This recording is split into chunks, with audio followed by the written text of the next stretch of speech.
DJ Sports.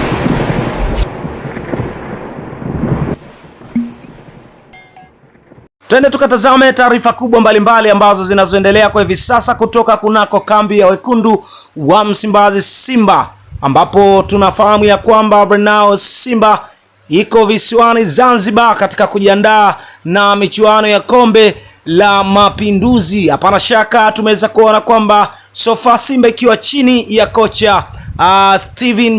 Steven Robert Becker kutokea kwenye kikosi cha Stellenbosch, ambapo tuliweza kumuona huko akifanya vyema kweli kweli na klabu hiyo ambayo inafanya vizuri katika ligi kusoka ya pale South Africa. Simba Sports Club wameweza kumchukua kocha huyo hasa mara baada ya kuweza kumtimua kocha wao Matatu bwana Pantevu, na hivyo sofa kikosi cha wekundu wa Msimbazi Simba kiko chini ya kocha Steven Robert Becker. Moja kati ya taarifa kubwa kwa hivi sasa ni kuhusiana na kikosi hicho, hasa mara baada ya kuweza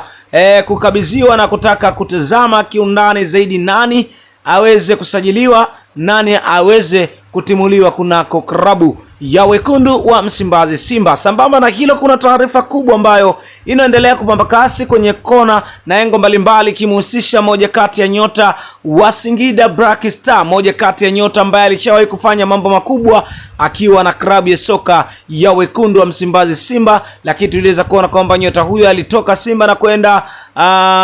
RS Berkane ya pale Morocco, lakini pia aliweza kurejea tena kunako klabu ya wekundu wa Msimbazi Simba, lakini pia tuliona mwishoni mwa msimu kuondoka kunako klabu ya soka ya Simba na kwenda kujiunga na klabu ya wekundu na klabu ya soka ya Young African. Lakini pia tumeweza kuona kwamba ameweza kukaa msimu mmoja tu na mchezaji huyo kuuzwa kunako klabu ya soka ya Singida Black Star. Sasa moja kati ya update kubwa kwa hivi sasa ni kuhusiana na nyota huyo kurejea kunako klabu ya soka ya wekundu wa Msimbazi Simba, na hapa si mwingine tunamzungumzia Clatous Chota Chama, moja kati ya nyota mwenye uzoefu mkubwa kweli kweli wa soka la hapa Tanzania. Tumeweza kumfahamu nyota huyo hasa mara baada ya kufanya vyema zaidi na klabu ya wekundu wa Msimbazi Simba, lakini pia tuliweza kuona kwamba machachali ya mchezaji huyo pindi alivyokuwa akisakata ligi kusoka Tanzania bara. Moja kati ya taarifa kubwa kwa hivi sasa ni kuhusiana na nyota huyo